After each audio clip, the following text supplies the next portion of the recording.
नमो अरिहन्ताणं नमो सिद्धाणं नमो आयर्याणं नमो वज्रायाणं नमो दोये सवसाहुणं मंगलमय मंगलकरण वीतराग विज्ञान नमो ताई जाते भय अरहंतादि महान करि मंगल करि हो महा ग्रंथ करन को कान जाते मिले समाज सब पावे नीचे पद राम। हमारी चर्चा मोक्ष मार्ग प्रकाशक जो ग्रंथ आचार्य कल्प पंडित प्रवर टोडरमल जी साहब ने लिखा है, उसी का उन्हीं के दृष्टांतों का संकलन रूप ये मोक्ष मार्ग प्रकाशक दृष्टांत वैभव जो ग्रंथ है, तो उनके दृष्टांतों के और सिद्धांतों को समझ करके हम ये स्वाध्याय कर रहे हैं। इसमें लगभग अभी हमारे पहले अधिकार के अंतर्गत 5 दृष्टांतों की चर्चा हुई। पहले दृष्टांत में मंगल तो सुख ही का कारण है, इसकी बात आई थी कि वो मंगल सुख को ही करने वाला है। उसके बाद आई थी कि भाई श्रोता जो शास्त्र पढ़ते हैं तो उचित वक्ता से सुनना चाहिए, और कुछ सूत्र भाषी वक्ता हो तो उसको त्याज्य माने वो त्याज्य है, वो त्याग कर देना चाहिए। और फिर उसके बाद जो दृष्टांत आए थे, उन दृष्टांतों के अंदर अपन ने 2 दृष्टांतों को देखा था। वो दृष्टांतों के बाद अब आज और आगे विषय को बढ़ाते हैं। जो ग्रंथ में आगे का प्रकरण है उसको पहले पढ़ते हैं। यहाँ पर पंडित प्रवर टोडरमल जी साहब की जो हितकारी प्रेरणाएं हैं, उन प्रेरणाओं के माध्यम से अभी आज अपनी चर्चा प्रारंभ करते हैं। यहाँ पर 14 विद्याओं की बात की है। 14 विद्याओं में भी पहले अध्यात्म विद्या प्रधान कही है, इसलिए जो अध्यात्म रस का रसिया वक्ता है उसे जिन धर्म के रहस्य का वक्ता जानना।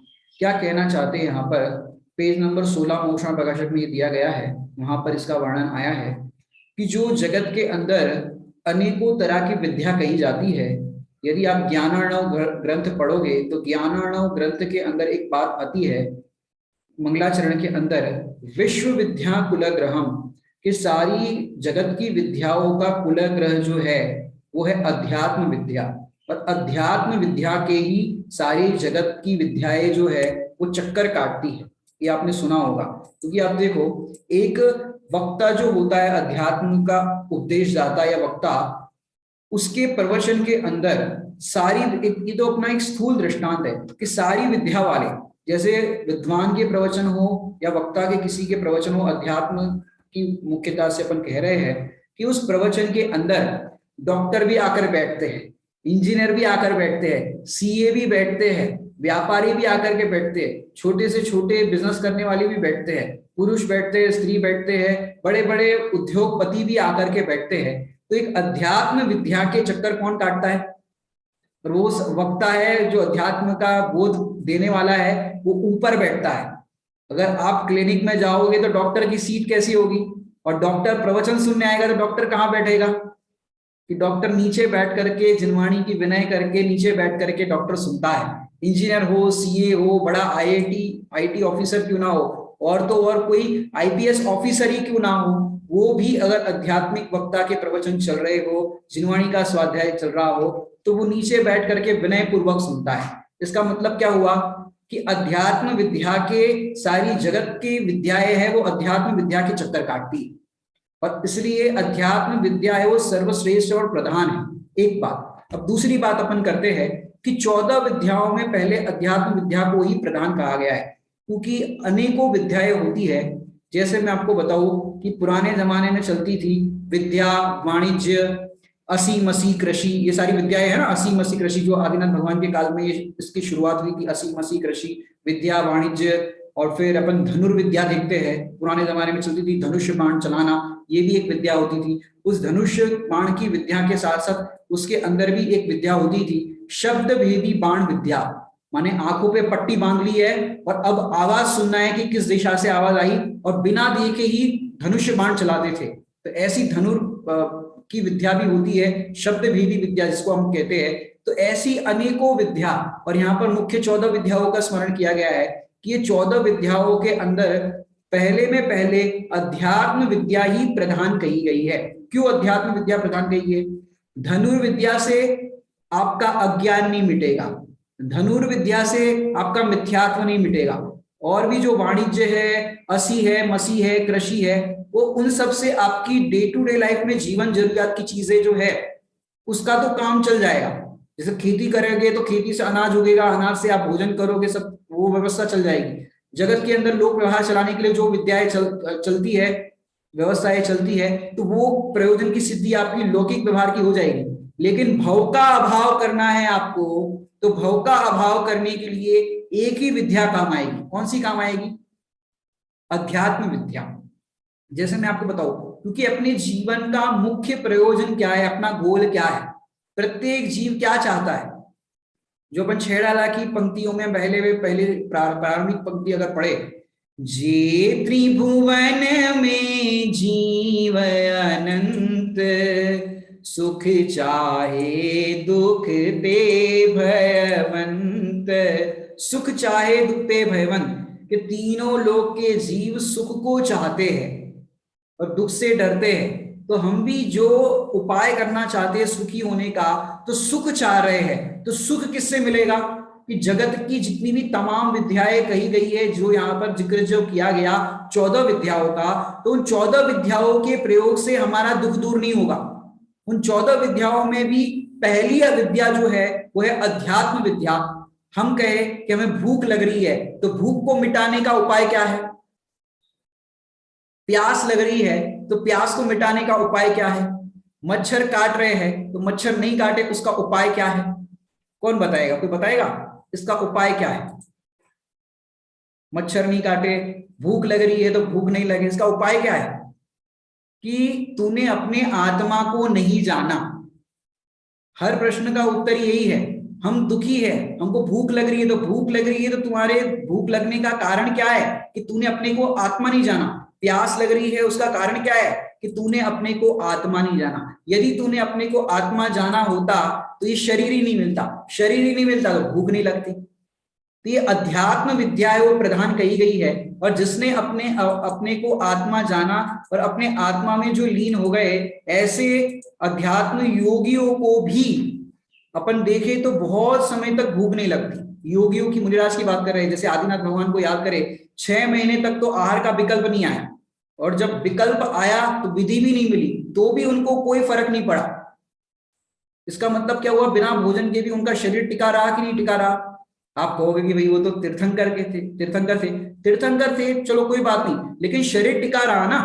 इसका मतलब है कि बिना भोजन के भी शरीर अपना जब तक आयु है तब तक टिक सकता है। लेकिन हम अपने को आत्मा नहीं जानेंगे, आत्मा अनुभव नहीं करेंगे, तो उस अवस्था में भी दुखी रहेंगे।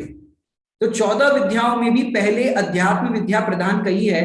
इसलिए जो अध्यात्म रस का रसिया वक्ता है, अध्यात्म रस का रसिया वक्ता मतलब कि जो 6 द्रव्य पढ़ाएगा कोई भी वक्ता, तो 6 द्रव्यों के अंदर भी मैं जीव द्रव्य हूं, इसकी मुख्यता से पढ़ाए, और बाकी सब मेरे से भिन्न है, यह है अध्यात्म विद्या। 7 तत्व पढ़ाए और 7 तत्व में बताए कि ये 7 तत्वों से भिन्न न्यारा मैं जीव तत्व हूं, ये अनुभव करने योग्य है, यही उपादेय है, यह है अध्यात्म। क्योंकि पूरा जिनागम यदि अपन देखें तो 2 भागों में विभाजित किया गया है। कौन कौन सा? आगम और अध्यात्म। सुना होगा आपने नाम, आगम और अध्यात्म। जो पूरे विश्व का नक्शा है वो है आगम।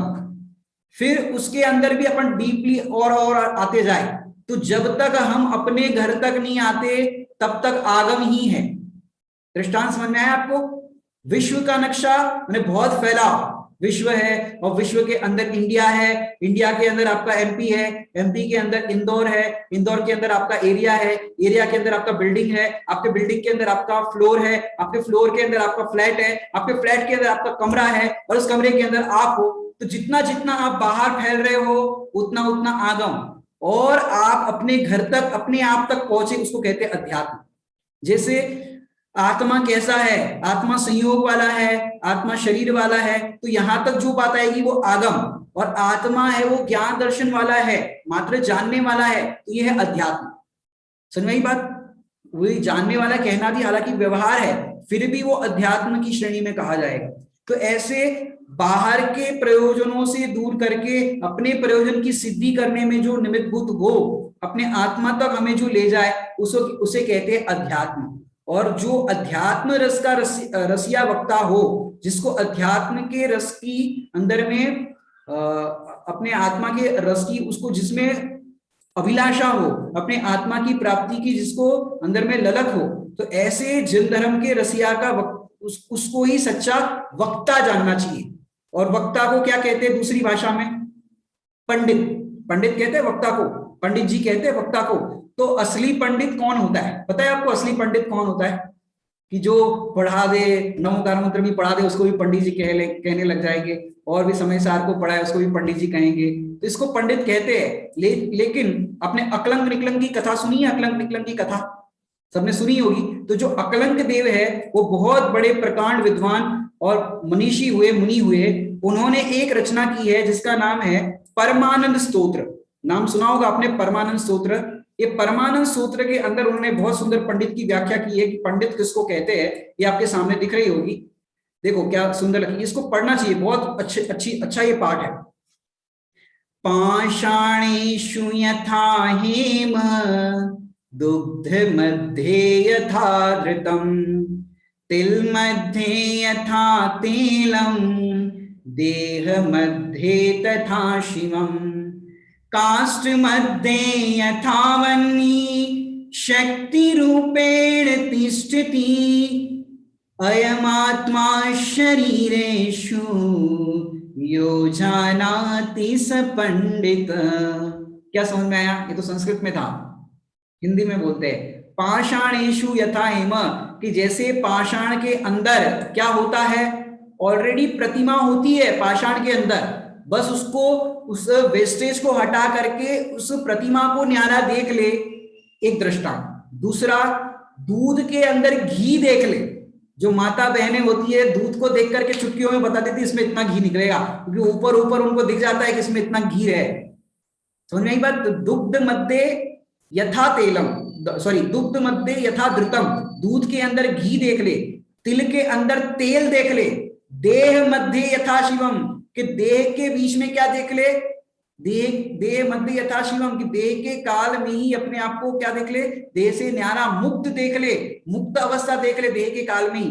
काष्ठ मध्य यथा वह्नि, कि काष्ठ के अंदर क्या देख ले, काष्ठ मध्य यथा वह्नि, कि वो अग्नि है, भले ही अभी वो लकड़ा दिख रहा है, काष्ठ मध्य यथा वह्नि शक्ति रूपेण तिष्ठति, क्योंकि शक्ति रूप से वो विद्यमान है, अभी उसमें जलने की शक्ति है, लकड़े के अंदर भी जलने की शक्ति है अभी, तो काष्ठ मध्य यथा वह्नि शक्ति रूपेण तिष्ठति अयम आत्मा शरीरेषु।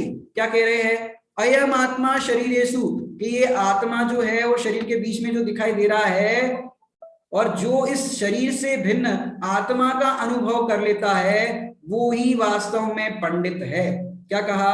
अयम आत्मा शरीरेषु, कि जो इस शरीर से न्यारा अपने आप को आत्मा अनुभव कर लेता है, वास्तव में वही पंडित है। अपन किसको किसको पंडित समझते हैं, लेकिन यहाँ पर अकलंक स्वामी ने बहुत सुंदर वर्णन किया। इसको मैं फिर से दोहराता हूँ, शायद मैंने पत्थर का वर्णन किया था, लेकिन यहाँ पर ऐसा भाव है कि जिस प्रकार सुवर्ण पाषाण में सोना, दूध में घी और तिलों में तेल रहता है, उसी प्रकार शरीर में शिव स्वरूप आत्मा विराजमान है। जैसे काष्ठ के भीतर आग शक्ति रूप से रहती है। काष्ठ मतलब क्या होता है? काष्ठ मतलब इंग्लिश वाली कास्ट नहीं, जाति नहीं, काष्ठ मतलब होता है लकड़ा।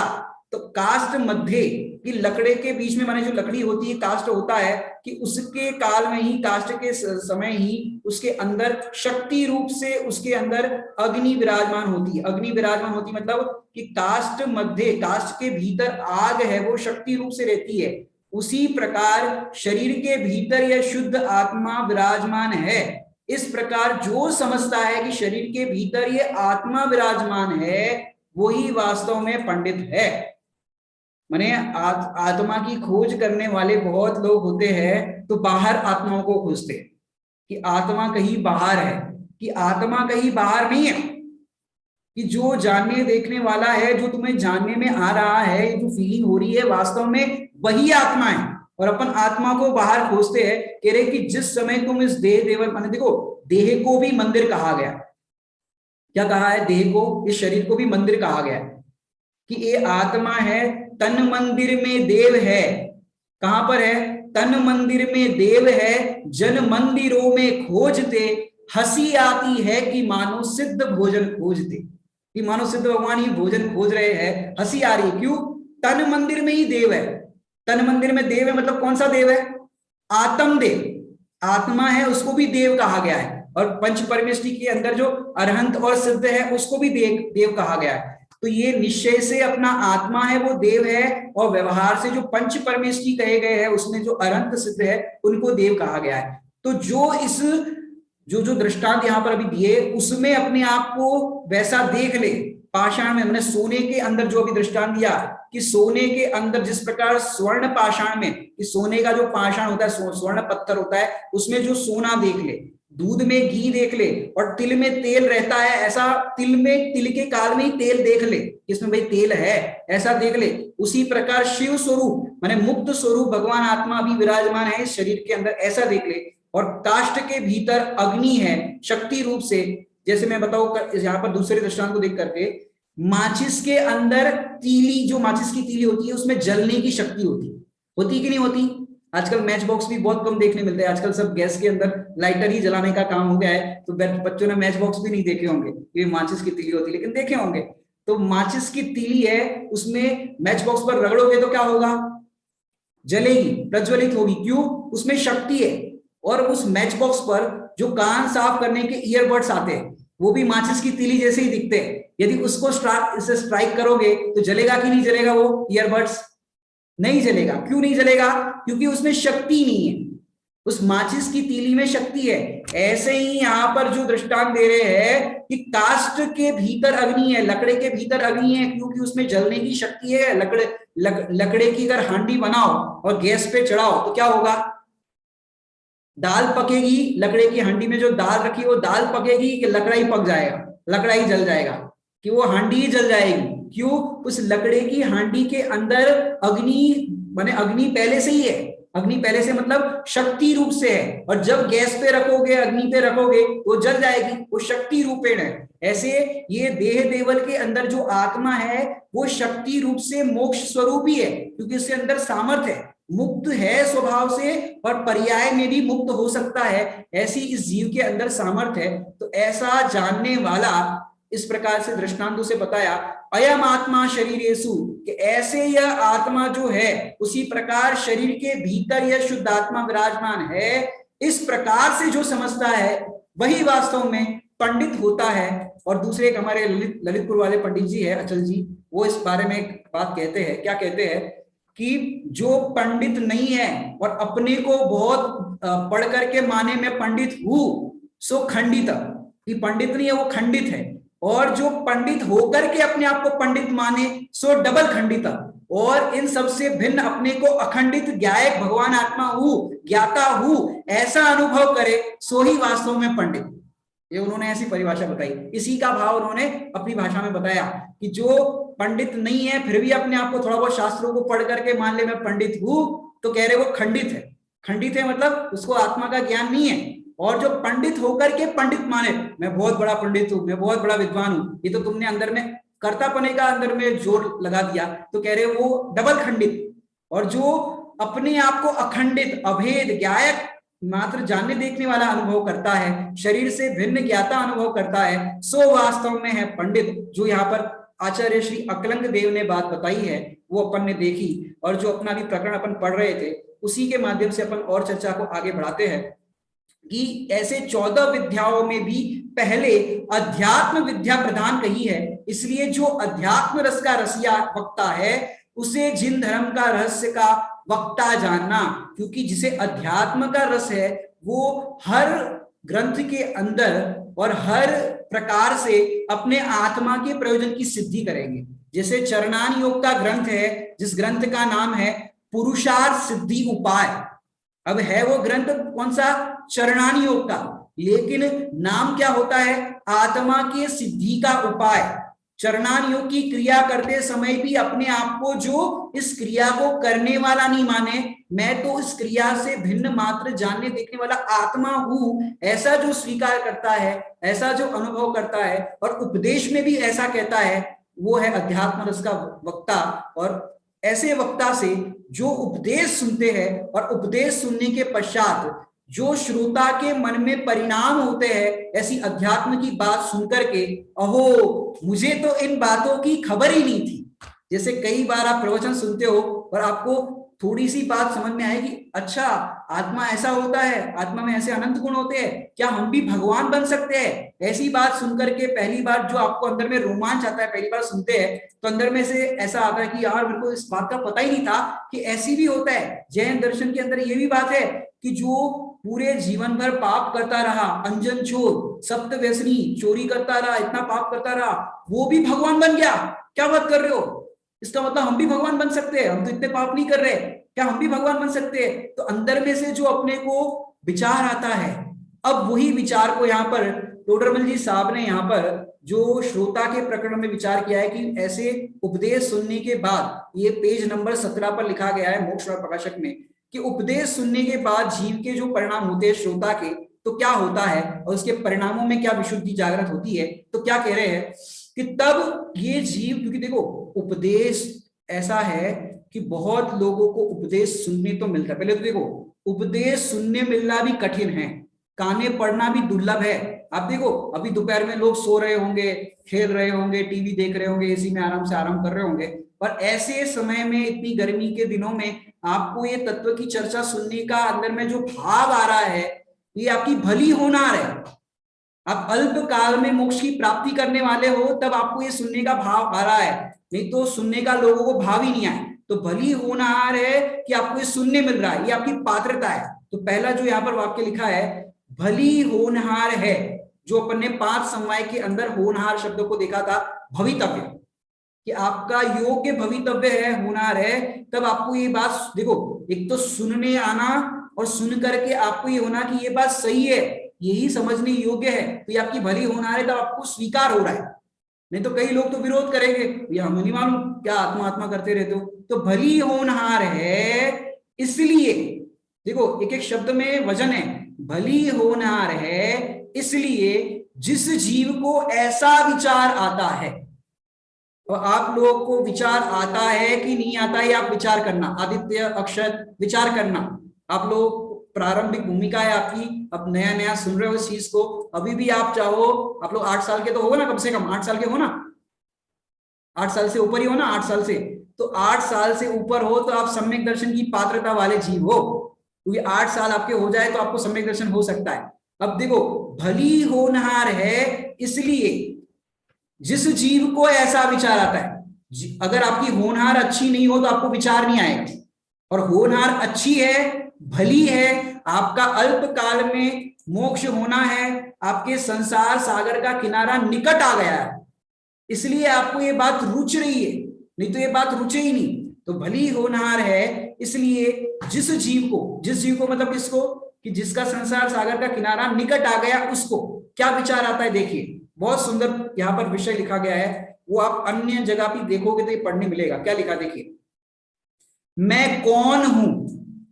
मेरा क्या स्वरूप है, और ये चरित्र कैसे बन रहा है, ये मेरे भाव होते हैं, अतः दुख दूर करने का उपाय क्या है, क्या है इसका दुख दूर करने का उपाय क्या है। इतनी बातों का निर्णय करके मुझको जो कुछ मेरा हित हो वह करना, ऐसा विचारने से उद्यमवंत हुआ। अब देखो क्या विचार आ रहा है, बहुत सुंदर शब्द है। पहले मैं पहला बोल यहां पर लिया, मैं कौन हूं। अब आप लोगों को लगता है भी मैं कौन हूं, आप बताओगे मैं कौन हूं? अक्षत कौन हूं मैं? आत्मा। आत्मा कह रहे हो ना, आत्मा। अब आप लोगों को ये विचार आना चाहिए मैं कौन हूं, कम से कम प्रश्न तो अंदर में उत्पन्न होना चाहिए ना। जब तक प्रश्न ही नहीं खड़ा होगा तो आपको कैसे अंदर से उत्तर ऐसे अंदर से आएगा कि भाई मैं कौन हूं, उसका उत्तर प्रश्न खड़ा हो तब उत्तर आएगा। जैसे छोटे छोटे बच्चे, आप लोगों ने बाल पोथी पढ़ी है? किसी ने बाल पोथी? बच्चों की आती है, छोटी सी बुक आती है बाल पोथी। जो बच्चे ज्यादा पढ़ नहीं सकते, समझ नहीं सकते, उन लोगों के लिए एकदम बेसिक बुक है बाल पोथी। उसमें पोयम वगैरह की गई है। अगर आपको चाहिए तो आप मेरे से भी ले सकते हैं, मैं पीडीएफ आपको भेज दूंगा। उस बाल पोथी में क्या लिखा, बच्चों के लिए आत्मा की जिज्ञासा। वो बच्चे ऐसे पढ़ते हैं और पढ़ाया जाता है पाठशाला में।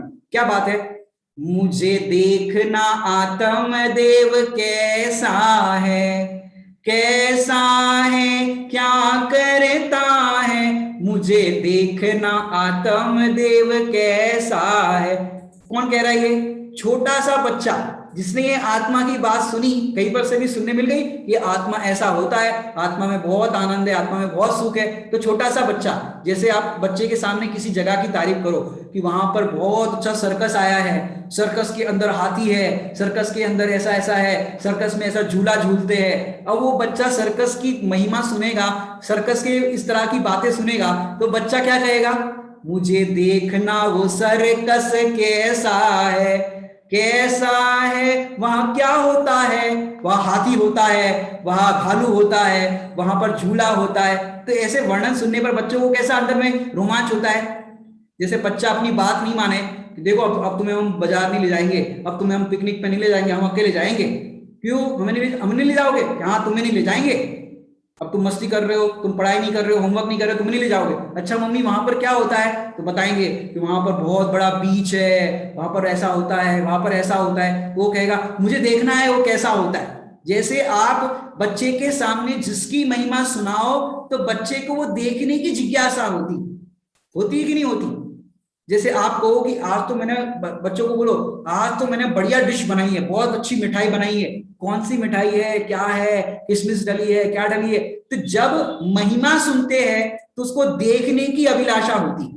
जैसे पुराण से मैं आपको बताऊं कि जब पवन जय का विवाह नक्की हुआ अंजना सती के साथ, तो उसके रूप की चर्चा सुनी कि वो इतनी सुंदर है, इतनी सुंदर है, इतनी सुंदर है। अच्छा इतनी सुंदर है, मुझे तो देखना है। अरे अब 3 दिन बाद शादी है तभी देख लेना, क्योंकि पहले टाइम पे देखने दिखाने का व्यवहार नहीं होता था। अभी ये वर्तमान में ऐसा हो गया, लेकिन पहले तो जब विवाह हुआ और फिर बाद में पता चलता था कौन है, पिताजी माताजी सब नक्की कर देते थे। तो अब उनको देखने की जिज्ञासा हुई कि वो इतनी सुंदर है, इतनी सुंदर है, कौन है, मेरे से तो रहा नहीं जा रहा है। तो 3 दिन पहले ही देखने चले गए।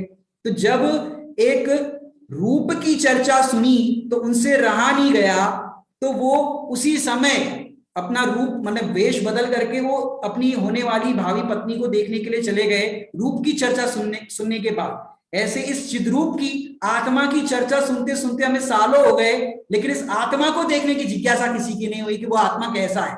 तो ऐसे आपकी भली होनार अब तक नहीं आई, इसलिए ऐसा मन में प्रश्न नहीं हुआ कि वो आत्मा कैसा है। लेकिन यहाँ पर टोडरमल जी साहब हमें बता रहे हैं कि आत्मा का ऐसा स्वरूप है, और ऐसा स्वरूप सुनने के बाद जिस जीव को ऐसा विचार आता है मैं कौन हूं, तो जब आपको मैं कौन हूं का प्रश्न खड़ा होगा और जब आप उसके पीछे लग जाओगे, विचार करोगे मैं कौन हूं, ये शरीर जो दिखाई दे रहा है वो हूं क्या?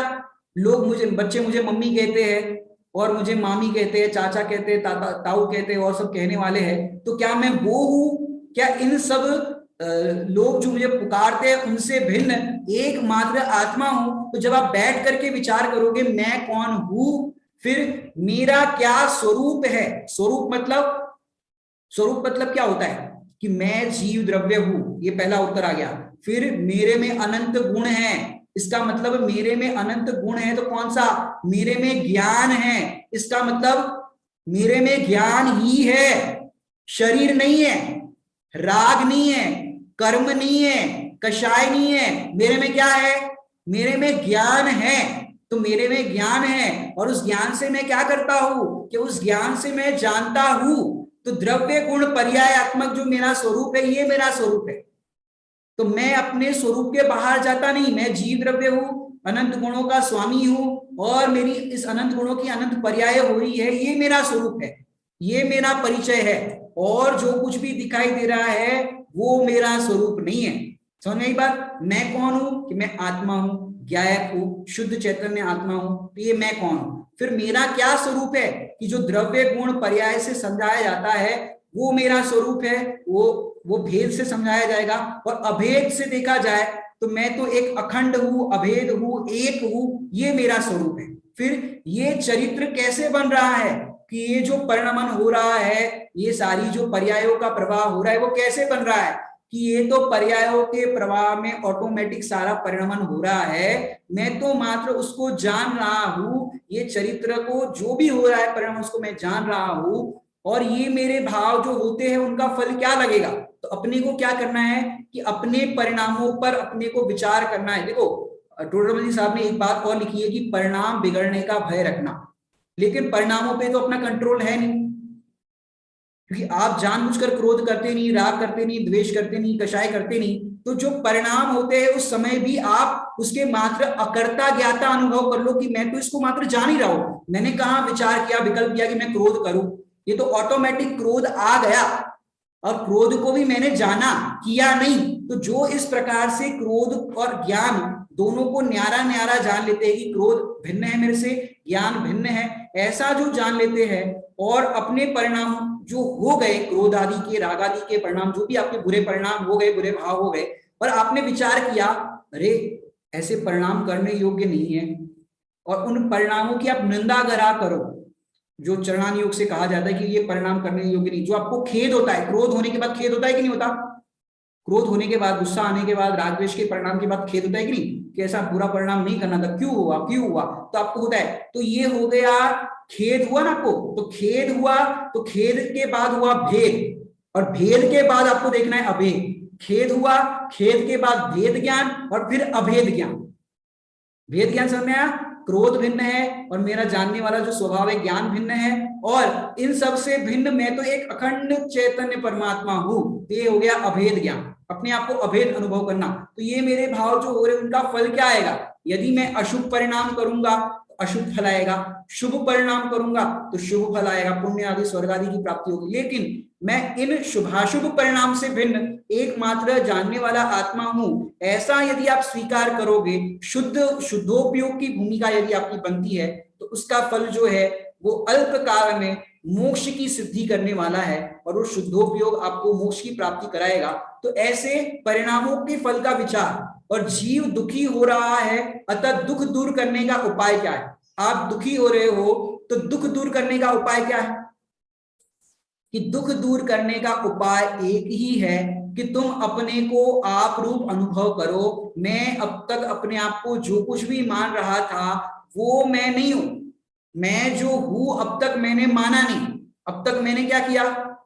अपने को आत्मा नहीं जाना। जो भजनों के अंदर बात आती है ना, आपा नहीं जाना तूने कैसा ज्ञान धारी रे, आपा नहीं जाना तूने, ये आत्मा को नहीं जाना, अपने को नहीं जाना, कैसा ज्ञान धारी रे, तूने जगत की सारी चीजों को जाना, जनरल नॉलेज वाली बातों को जाना, लेकिन ये सबको जानने वाला जो जानन जानन आत्मा है वो ही नहीं जाना। सोचो आपका इंटरव्यू हो कहीं पे और आप वहां पर 200 क्वेश्चन पूछे जाए, सारे प्रश्नों का उत्तर सही आप आंसर दो, आपका जॉब में सिलेक्शन भी हो जाए, और आपको कहे कि भाई आपका अपॉइंटमेंट लेटर टाइप करना है, जरा अपना परिचय बताना, आपका नाम क्या है, आपका एड्रेस क्या है। अब नाम और खुद का पता ही नहीं पता तो बताओ कौन नौकरी देगा? ऐसे जिसे अपना आधार कार्ड ही नहीं पता, आधार कार्ड सबके पास होंगे, आधार कार्ड है कि नहीं अक्षर, जो दुनिया में दिखाने के लिए, सड़क पे दिखाने के लिए आधार कार्ड होता है, वो आधार कार्ड नहीं है, निराधार कार्ड है। क्यों? क्योंकि यहाँ पर आपकी डेथ हुई, कोरोना अब बहुत चल रहा है ना, आपकी डेथ हुई, अब वो आधार कार्ड को आप लेकर के जाओ अगली गति के अंदर कि भाई मैं ये था, मैं बड़ा डॉक्टर था, मैं बहुत बड़ा पंडित था, मैं ये था। अब वो आधार कार्ड की वैल्यू चलेगी कि नहीं चलेगी? कि वो वैल्यू कुछ नहीं है, अलग दूसरी गति में गए, वो आधार निराधार कार्ड है, कहीं पर भी नहीं चलेगा। लेकिन असली आधार कार्ड तो आपके पास यदि ये होगा जो टोडरमल जी साहब बता रहे हैं, मैं कौन हूं, तो आपने उत्तर वहां पर करेक्ट कर दिया, मैं जीव द्रव्य हूं, मेरा क्या स्वरूप है, तो आपने अपना स्वरूप अपने दिमाग में सेट कर दिया, मैं तो मात्र जानने देखने वाला हूं, अनंत गुण, अनंत ज्ञान गुणों का, अनंत ज्ञानादि गुणों का धारी हूं। जो आपने पढ़ा होगा उसके अंदर बताया है, डॉक्टर साहब ने लिया है कि मैं प्रसिद्ध ज्ञानादि गुणों का धारी हूं। पढ़ा है आपने, अनादि निधन वस्तु आप हूं। देखो पहला बोल वहां पर लिया, मैं कौन हूं, इसका उत्तर अमूर्तिक प्रदेशों का पुंज हूं। पुंज मतलब गुजराती में जिसको ढगला कहते हैं, ढगला, ढगला समझते, मतलब बहुत सारा क्वांटिटी समझो, पुंज जिसको आप बहुपुण्य पुंज प्रसंग से शुभ देव देह मानव का मिलमा भी पुंज शब्द है। तो मैं कौन हूं, अमूर्तिक प्रदेशों का पुंज हूं, फिर प्रसिद्ध ज्ञानादि गुणों का धारी हूं, और अनादि निधन वस्तु आप हो। कौन हो, आप हो। तो ऐसा अपना स्वरूप जिसने स्वीकार किया है, और ऐसा स्वीकार करने वाले को दुख दूर हो जाएगा। तो दुख दूर करने का उपाय क्या है, यहां पर देखो, अतः दुख दूर करने का क्या उपाय है। जैसे मैं आपको बताऊं कि अब तक हमने दुख दूर करने के उपाय तो बहुत किए, लेकिन दुख दूर नहीं हुआ, सही है कि नहीं। जैसे देखो एक दृष्टांत देता हूं इस प्रसंग में, कि जेल के अंदर राजा दोहरे पे जाए, दोहरे पे मतलब कि भाई किसको कोई कमी तो नहीं, जेल के कैदी कैसे रह रहे हैं, अभी कोरोना काल चल रहा है, सबके पास मास्क है कि नहीं, क्या क्या है, सब पूछने के लिए समझो राजा साहब गए। अब राजा साहब ने सबसे पूछा कि भाई कोई तकलीफ तो नहीं है जेल में आप लोगों को। तो किसी ने बोला साहब यहाँ पे मच्छर बहुत काटते हैं, गर्मी के दिन भी बहुत है, एक छोटा सा पंखा लगवा दो, टेबल फैन लगवा दो, गर्मी बहुत लगती है, देखो पसीना पसीना हो गए हम, तो पंखा लगा दो। तो ठीक है, राजा साहब ने कहा इनके लिए पंखा लगाओ। किसी ने कहा भाई मच्छर बहुत है, इनके लिए मच्छर जाली लगाओ। गुड नाइट की हम प्रेरणा नहीं देंगे, ऑल आउट की प्रेरणा नहीं देंगे, मॉर्टिन की प्रेरणा नहीं देंगे, क्योंकि वो हिंसक सामग्री है, हिंसा होती है, स्वास्थ्य के लिए भी नुकसानकारक है, तो भाई इनके लिए मच्छर जाली दो। तो राजा साहब ने उनके लिए मच्छर जाली की व्यवस्था की। किसी ने कहा साहब दाल बहुत गाढ़ी देते हैं, थोड़ी पतली करो। तो कहा ठीक है भाई, इनके लिए पतली दाल की व्यवस्था करो। किसी ने कहा कि भाई चावल थोड़े वैसे रहते हैं, थोड़े से वैसे करो, कच्चे रह जाते हैं, तो चावल की व्यवस्था करो। फिर एक कैदी के पास गए, बोलो भाई तुम्हें कोई तकलीफ है, मास्क चाहिए तो मास्क मिल जाएगा, सैनिटाइजर चाहिए तो सैनिटाइजर मिल जाएगा, क्या चाहिए। साहब मुझे ये जेल अच्छी नहीं लगती, मुझे अपने घर जाना है, और मोदी जी बार बार अपील कर रहे हैं अपने घर में रहो, अपने घर में सुरक्षित रहो, मुझे तो अपने घर जाना है। अच्छा इसको रिहा कर दो। देखो जिसने जो मांगा उसको वो मिला, जिसने मच्छर जाली मांगी, मच्छर काट रहे, इसको मच्छर जाली मिली, दाल पतली चाहिए तो दाल पतली मिली। जिसको जो कमी, दुख दूर करने का उपाय है ना, तो सबको दुख क्या लग रहा था, मच्छर काट रहे हैं जेल में, ये दुख लग रहा था। और तो और किसी को दाल पतली मिल रही है, दुख लग रहा था।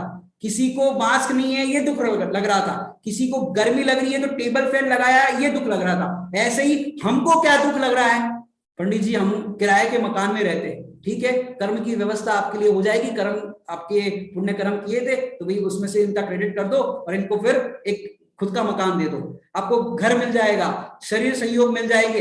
लेकिन आपने अगर ये कहा कि मुझे इस देह रूपी जेल में अच्छा नहीं लगता, हमको तो अब अशरीरी पद की प्राप्ति करनी है, अब तो बस वही चाहिए, तो आप जो मांगोगे वो मिलेगा।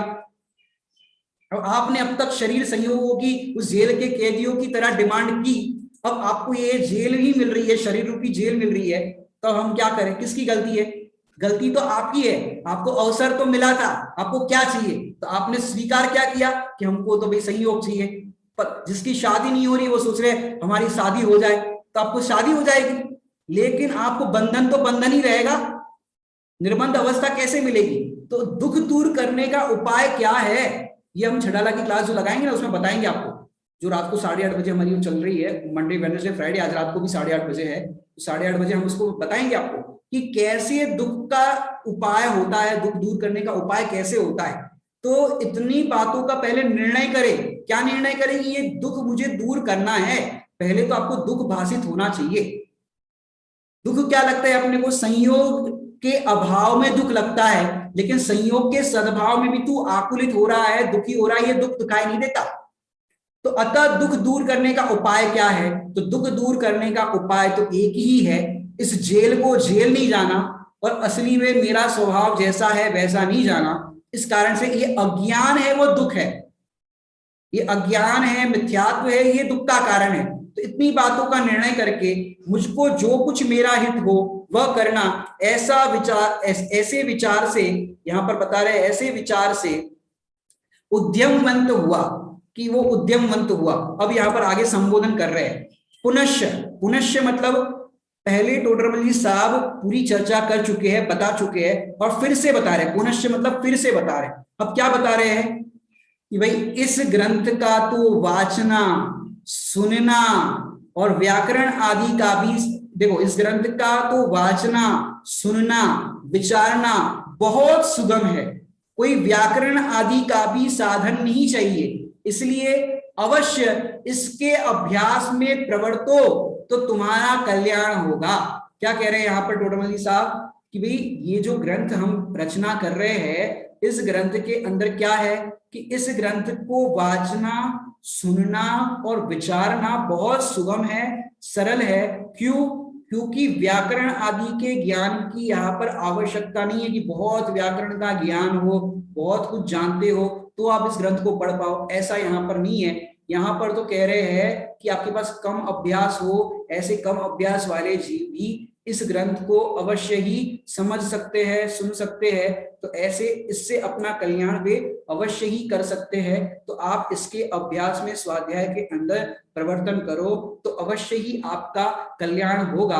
अब ये कल्याण कैसे होगा, क्या होगा, इसके अंतिम दृष्टांत की चर्चा अपन अगली क्लास में करेंगे। अभी का यह समय हो गया है। ओम नमः सिद्धेश्वराय।